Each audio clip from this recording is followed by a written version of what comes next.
ఈశ్వర్ గారు rich rich sarpanch అనాలనా? Rich area అనాలి. గుండ్లపోచంపల్లి విలేజ్, మేడ్చల్ మండల్. ఈశ్వర్ గారు కాంగ్రెస్ నుంచి ప్రాతినిధ్యం వహిస్తున్నారు. 6,000 ఓటర్లు, చాలా బిగ్ సర్పంచ్. ఇప్పుడేమో లేదండి, ఇప్పుడు మున్సిపాలిటీలో అయింది కాబట్టి ఇప్పుడు కౌన్సిలర్లా ఏమంటారు, కౌన్సిలర్లు ఉంటారు ఇప్పుడు. కౌన్సిలర్ జిహెచ్ఎంసీ మున్సిపాలిటీలో ఉన్నారు మీరు, జిహెచ్ఎంసీలో ఇంకా కాలే. ఇప్పుడు జిహెచ్ఎంసీలో అయితే మీరు మున్సిపల్ ఎలక్షన్స్ కూడా రారు, మళ్ళా కార్పొరేషన్ జిహెచ్ఎంసీ ఎలక్షన్లకు వస్తారు. ఓకే, మీరు 490 ఓట్లతో గెలిచారు. కాంగ్రెస్ పార్టీ బలపరిచిన అభ్యర్థి. ఓకే, ఏంటి సార్ మరి ఎట్లా? మీరైతే ఇక డబ్బులతోనే ఉంటుందేమో వ్యవహారం అంతా. సార్ మీరు వ్యక్తిగతంగా కాదు, నేను ఓవరాల్గా జనరల్గా చెప్తున్నా. మీ గురించి చెప్పండి. 2001లో ఫస్ట్ 18 సంవత్సరాల కాంగ్రెస్ పార్టీ టికెట్ ఇచ్చింది. 18 సంవత్సరాలకే ఎంపీటీసీ టికెట్. 18 ఏళ్ళకేనా? 18 ఏళ్ళకే. దాంట్లో ఢిల్లీ ఫైర్ చేసి తెచ్చుకున్న టికెట్. ఢిల్లీ ఫైరవ్ చేసి. మీ ఏజ్ 18 ఇయర్స్? 18 ఇయర్స్. వామ్మో. మీ నాన్నగారు ఏమన్నా లేరు. మా తాత అప్పట్లో సమితి పీరియడ్ లా సొసైటీ మెంబర్ ఉండే దులపాలికి. ఓకే, మరి ఢిల్లీ దాకా ఎట్లా పోయారు 18 ఏళ్ళకే? ఇక అట్లా నడిచి తోలుకొని పోయితే ఆడ ఫైర్ అయినా కానీ టికెట్ వస్తే వచ్చింది. అట్లా 100 ఓట్లు వస్తాయి అనుకున్నా నేను. 18 సంవత్సరాలు పీజేఆర్ మీద విజయరామారావు ఎట్లనో 30 ఏళ్ళ చరిత్ర ఉన్న లీడర్ మీద తెలుగుదేశం నుంచి ఆయన నిలబడితే దేవేంద్ర గౌడ్ ఫుల్ అవ్వ. అప్పట్లో తెలుగుదేశం అవ్వాలా. నేను 100 ఓట్లు వస్తాయి అనుకుంటే 870 ఓట్లు వచ్చినాయి అప్పుడు. మీ గ్రామ పంచాయతీ ఎంపీటీసీ 2001లో. మళ్ళీ జనరల్లో పోటీ చేసిన 2006లో. అప్పుడు గిట్లా ఇద్దరు ఓసీ, ఒక బీసీ, నేను ఎస్సీ. అందులో మళ్ళీ 2వ ప్లేస్లో వచ్చిన. మళ్ళీ 2014లో తెలంగాణ వచ్చింది, రిజర్వేషన్ అయింది. 50 ఏళ్ళకు మా ఊళ్ళో రిజర్వేషన్. 50 ఏళ్ళకు కొండా వెంకటరామరెడ్డి అని 59 నుంచి 84 వరకు ఆయన్నే. కొండా వెంకటరామరెడ్డి 24 ఏళ్ళు ఆయన్నే సర్పంచ్. 24 ఏళ్ళ ఆయన్నే. 59 నుంచి చనిపోయే వరకు ఆయన్నే.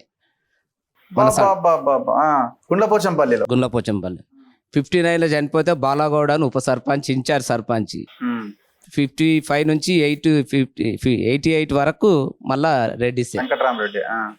తర్వాత ఆ విధంగా లాస్ట్ ఒక్కసారి బీసీ వచ్చింది 2001లో 6 వరకు. 6 నుంచి మళ్ళా జనరలే. 11 నుంచి 13 వరకు స్పెషల్ ఆఫీసర్. మళ్ళీ 14లో రిజర్వేషన్ అయింది. అప్పుడు నేను సర్పంచ్ అయ్యాను. 14లో మీరు గెలిచారు. పట్టు వదలని విక్రమార్కుడు లాగా అదే పనిలో ఉన్నారు. అదే పని.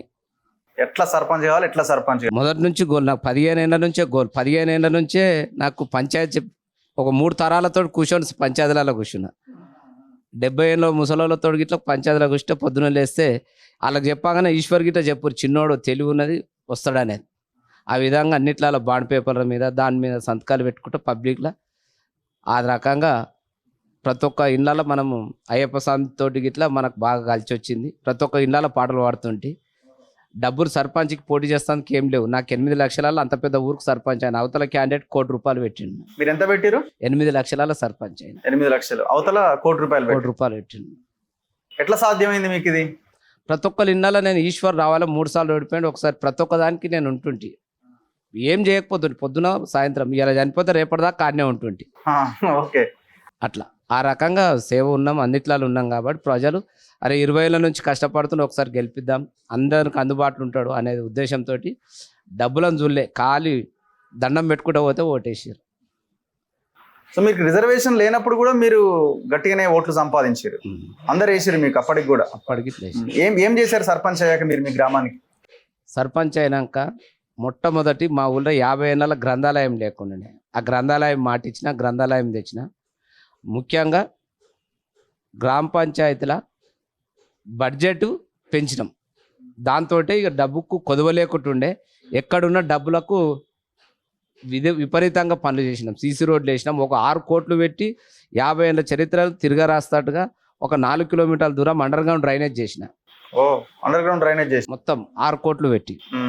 అదే ముఖ్యంగా 4 సర్పంచ్ ఏం చేయాలి, నీళ్ళు ఇప్పాలి, రోడ్లు నుడవాలి, అవే చూస్తారు. ముఖ్యంగా ఏంటంటే ఒకటి మినీ ట్యాంక్ బండ్, ఒకటి ఒక 120 మంది స్టాఫ్ను పెట్టుకున్న. జీతాలు ఎట్లా ఇస్తారు? గ్రామ పంచాయతీలు 80 లక్షలు ఉన్నాయి, వాళ్ళకే ₹1 అవుతాయి అని అంటారు.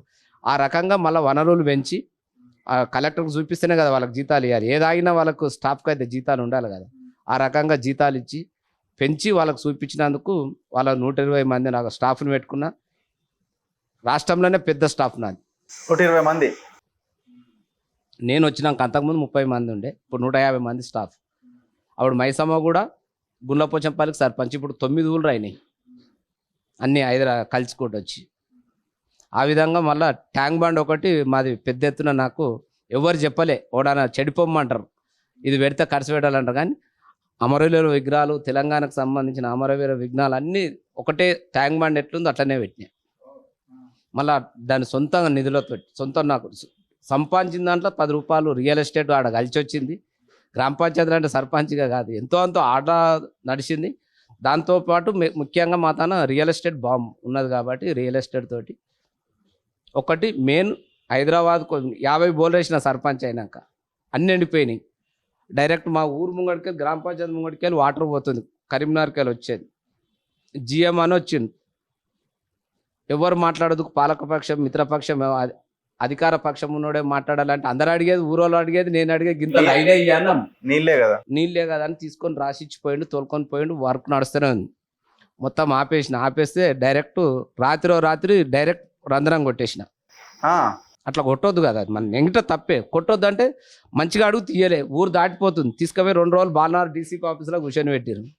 అప్పుడు అడిగిన సీఎం గట అన్నాడా, జిఎం అని వచ్చిండు. జిఎం అంటే ఒక జడ్జి అన్నాడా లేదా, అది ఒకటే చెప్పమన్నా. ఇలా మెగావంతన 50 లక్షలు తీసుకున్నాను చెప్పులు చీపురు గడ్డలు పట్టుకొని తిరుగుతారు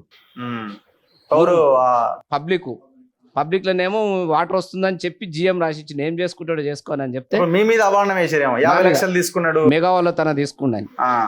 అప్పుడు ఆ రకంగా సిఐ తన కూర్చొని పెట్టి నువ్వు ఏం చేస్తావు చేయి సార్, ఇవాళ ఈ 24 hours అవుతుంది, రోజు ఒక డీసీఎం వస్తుంది, పని ఎట్లా నడుస్తుంది నడవని అది అని చెప్పి మెగా కృష్ణారెడ్డి రావాలన్నా వస్తాడా, పని ఎట్లా నడుపుస్తుంది చూస్తానంటే ఇక ఎందుకు తలనొప్పి అని చెప్పి రాష్ట్రంలో ఏకైక వ్యక్తి ఫర్ డే 30 లక్షల లీటర్ల నీళ్ళు గంగ కరెంటు లేకుండా దుంకుతుంది మీ గ్రామ పంచాయతీ. అప్పుడు ఆ నుంచి 10 HP మోటార్లు పెట్టి అన్ని పెద్ద ఏరియా అన్ని విల్లాలకి ఇచ్చినాం మళ్ళీ పైప్ వేసి. ఇప్పుడు అక్కడ అంతా విల్లా కల్చర్ ఉన్నదేమో. విల్లా కల్చర్ ఎందుకంటే బార్డర్ కదా. బార్డర్. ఎంత సంపాదించారు మరి మీరు? సంపాదించింది ఏం లేదు. ఇంపార్టెంట్ ఇప్పుడు క్వశ్చన్ ఇదే అడగాలి అందరు జనాలంతా అదే. అంటే సర్పంచ్ కాకముందుకు నేను 2001 నుంచి ఒక్కసారి గోడకు పోస్టర్ పడ నుంచి ఇట్లా కార్ మెయింటెనెన్స్ చేస్తున్నా. 2001 గోడ పడ్డానికి ఓడిపోయినప్పటి నుంచి మెయింటెనెన్స్ చేస్తున్నా. కారే ఉంది, ఇవే బట్టలు ఉన్నాయి. కాకపోతే ఇంకా 50 డ్రెస్సులు ఎక్కువ కొట్టియచ్చు, పొద్దున ఎక్కువ తిరుగుతూ ఉంటుందని. కానీ సర్పంచ్కి అందరు చేసిన దాని మీద మనకు హ్యాపీ ఏంటంటే 4 చరిత్రల రికార్డు ఉన్నాయి. 120 మంది స్టాఫు, ఒకటి మినీ ట్యాంక్ మ్యాన్, ఒకటి అండర్ గ్రౌండ్ డ్రైనేజీ, ఒకటి వాటర్. ఈ 4 చిరస్థాయిగా ఉంటాయి. అందులో తాజా మాజా సర్పంచ్ అనేది ఎప్పటి రికార్డు ఉంది. ఓకే, మీకేం పొలిటికల్ బ్యాక్గ్రౌండ్ ఏం లేదు. మరి అక్కడ ఎమ్మెల్యే మల్లారెడ్డి కదా, ఎట్లా? ఎంపీ మల్లారెడ్డి, టీడీపీ. అప్పుడు ఎంపీ మల్లారెడ్డి ఆయన 30 తారీఖు గెలిచింది, నేను 4 తారీఖు గెలిచిన. 4 రోజులు డిఫరెంట్. సుధీర్ రెడ్డి ఎమ్మెల్యే. ఆ రకంగా ఎమ్మెల్యేది ఎంపీది ఎవ్వల రూపాయి ఫండ్ లేకుండానే నా వనరులు నేను చేసుకున్నా. కాకపోతే ఒక గుడుగు ఉండాలని చెప్పి వాళ్ళు రమ్మనుకున్నా కానీ టీఆర్ఎస్లోకి పోయినా. నాకు వార్డు మెంబర్ మొత్తం బాడీ మొత్తం ఓడిపోయింది. ఎందుకైనా జనంత నీడు ఉండాలన్న ఉద్దేశంతో పోయినా నన్ను ఎవరు ప్రోత్సాహం చేసి రా అని గిట్లా అనలే. ఆ రకంగా 5 ఏళ్ళు. కాకపోతే 1816 రోజులు అవకాశం ఇస్తా, 16 రోజులు హ్యాపీగా ఉన్నాను నేను. ఎందుకట్లా అంటే ఇప్పుడు వివక్ష అనేది ఎన్నానుంది, ఎక్కడనో కాదు, మారుమూల సిటీకి 20 కిలోమీటర్ల దూరంలో ఉన్నా నేను. కానీ రాక రిజర్వేషన్ వచ్చిండు, ఎరిగిపోయినా ఏమైనా మాకు చెప్తే తినకుంటున్నది అనే దాని మీద ప్రతి సోమవారం జిల్లాలో రికార్డ్, ప్రతి సోమవారం ఏదన్నా ఒకటి తీర్మానం చేస్తారు, పంచాయతీ మళ్ళీ పోయి కంప్లైంట్. ఇప్పుడు పోషంలో పండుగ మీ ప్యానల్ అంత అయినా 5 ఏళ్ళు ఎక్కడ భయపడకుండా ఆడ న్యాయంగా ఉన్నది. ఇప్పుడు రేపు మొన్న పోచంలో పండుగ వచ్చింది, 50 ట్రిప్లో మట్టి పోయాలి వర్షాకాలంలో, దానికి ఓచర్ బిల్లులు ఇవ్వాలి. అంతకుమించి ఏం చేస్తాం? దానికి తీర్మానంలో లేదు.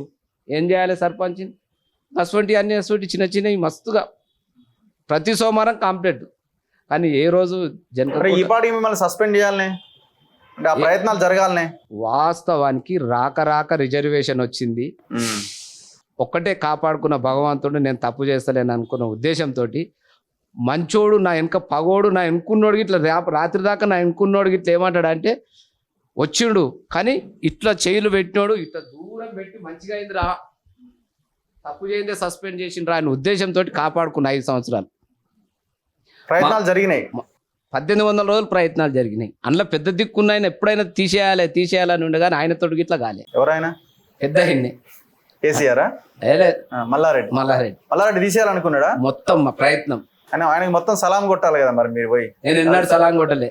ఆ పక్కోళ్ళు కడుతుంటే నాకు ఎంబీ రెడ్డి ఉన్నప్పుడు మనకి ఇంటి నంబర్లు ఇచ్చే ప్రయత్నం లేదు. అప్పుడు సర్పంచ్ ఉన్నప్పుడు ఇంటి నంబర్లు ఇచ్చేది లేకుండా ఉండే. అయినా మైసమ్మ గుల్లపోచంపల్లి కంటే మల్లారెడ్డి కాలేజీలో పక్క పొంటోళ్ళు ఎక్కువ కడుతున్నారు. ఇప్పుడు మీ కాలేజీ మొత్తం మీ దాంట్లోనా? మొత్తం ఆయన పరిధి కాలేజీ అంతా మాది. ఎంత కడుతున్నారు ట్యాక్స్? ఇప్పుడు 2001 నుంచి 2014 దాకా 16,000 కడుతుంది. 16 లక్షలు. అటువంటిది నేను రాగానే 32 చేసిన. మళ్ళీ కలెక్టర్తో రీజన్ లెటర్ తీసుకొని 1,59,00,000 చేసిన పర్ ఇయర్. ఒక్కైనది అంత పెరిగిందంటే అటువంటి నా తను అంతా ఇండస్ట్రీ కంపెనీలు, విల్లాసులు, అపర్ణ, ఓంశ్రీ పెద్ద పెద్దవి ఉన్నాయి కాబట్టి అందరికి ట్యాక్స్ ఫిక్స్ చేసి రివిజన్ లెటర్ చూపించుకొని చేసిన. ఆ రకంగా చేసినాం. సో మీరు సాటిస్ఫైడ్? ఎమ్మెల్యే కావాలి కదా మీరు? ట్రైల్నే ఉన్నా. ఓ ఉన్నారా? అవకాశం వస్తే రిజర్వేషన్ వస్తే ఉన్నా. ఓకే. కాకపోతే మొన్న మనకు ఇలా తొలి వెలుగు మీరు పరిచయం చేసిన పృథ్వీ అన్నకు, అదేవిధంగా ముచ్చల సత్యనారాయణ గారికి మాకు అవార్డు ఇచ్చి మాకు బాధ్యత పెంచింది. ఈ రకంగా ఈ స్ఫూర్తి ఇంకొక 10 సంవత్సరాల ముందు మాకు తెలిసి ఈ రకంగా ఒక పంచాయతీ మీద పాట రాసి పల్లెలు బాగుండాలి, పట్టణాలు బాగైతాయి అని చెప్పి ఆయన ఒక పాట రూపకంగా ఒక వేషం వేసి ఓ రకంగా జోలబట్టి గ్రామాల్లో లేనితానికి పోయి ఇట్లా చేసినందుకు ఆ స్ఫూర్తి మాకు ఇవాళ అవార్డు తీసుకున్నందుకు మాకు బాధ్యత పెరిగింది. మాకు అదేవిధంగా ఆయనకు ఆ రోజు పల్లెలల్లో ఆయన ఒక పేపరు ప్రకటన తీసుకొని చేసినందుకు, పంచాయతీలను అందరు పరిచయం చేసినందుకు, అదేవిధంగా మన పృథ్వీ అన్న ఆయన ఒక ఛానల్ పెట్టి మన దేశ్కి నేత అనేది ప్రతి ఒక్క సర్పంచ్లను వాళ్ళకే పెత్తందారులకు పట్టం కట్టకుండా దేశ్కి నేత అనే ఒక సర్పంచ్లను ప్రజలకు తీసుకొచ్చి అందరినీ పరిచయం చేసి వాళ్ళ బాగోగులు తెలుసుకొని ఆయన ఛానల్కు అందరిని పిలిపించుకొని ప్రజలకు పరిచయం చేసినందుకు ఇట్లా వారికి ప్రత్యేకంగా ధన్యవాదాలు చెప్తున్నాను. మీరేం చెప్తారు? పైసలు ఉన్న వాళ్ళే పోటీ చేయాలా?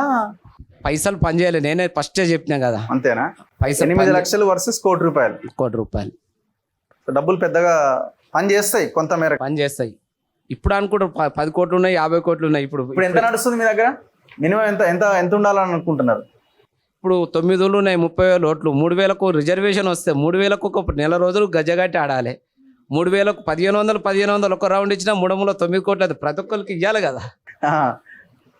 తక్కువలో తక్కువ కానీ ఎక్కువనే ఉంటదేమో నాకు తెలిసి. ఇప్పుడు అంటే జనరల్కి వస్తే 5,000 6,000 దాకా ఇచ్చేటోళ్ళు ఉన్నారు. 20 దాకా అవుతాయి. 20 దాకా అవుతుంది. ఇంకా మళ్ళీ రెగ్యులర్ ఖర్చు ఇక తప్పది కాదు. 37కి పోద్దు. మరి అంత సంపాదిస్తారా? ఇక సంపాదిస్తారు, ఉన్నోళ్ళు పెడతారు అంతే.